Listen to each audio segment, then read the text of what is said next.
కేంద్రం ఇచ్చేది దొడ్డు బియ్యమే, అది కొందరికే. బీజేపీవి తప్పుడు ప్రచారాలు మంత్రి ఉత్తమ్ కుమార్ రెడ్డి. ఇక ఇప్పుడు సన్న బియ్యం ఇస్తుంది కదా రాష్ట్ర ప్రభుత్వం, దాని మీద బీజేపీ నాయకులేమో ఇచ్చేది మేమే అని చెప్తున్నారు.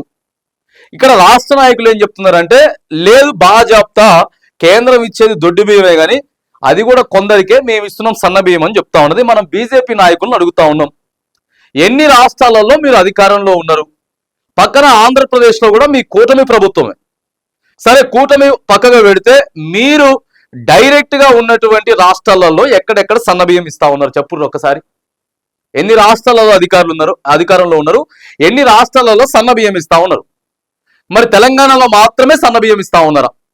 అదొకసారి క్లారిటీ చేయండి. ఎందుకంటే మేమే ఇస్తున్నాం కేంద్రం మీరే అధికారంలో ఉన్నారు, మరి అన్ని రాష్ట్రాలలో ఎందుకు ఇవ్వట్లేదు? మరి తెలంగాణ ప్రభుత్వం అరే ఏమైతే పైసలు ఉందో ఆటో వేసుకొని ఇస్తున్నప్పుడు బీజేపీ నాయకులు చూపియండి, మరి మీరు ఎన్ని రాష్ట్రాలలో ఉన్నారు, ఎక్కడెక్కడ సన్నబియ్యం ఇస్తా ఉన్నారు, మీరు అన్ని రాష్ట్రాలలో ఇస్తే తెలంగాణలో కూడా మీరే ఇస్తారని చెప్పేసి మేము ఒప్పుకుంటాం. సో అది ఒకటి క్లారిటీ చేయండి.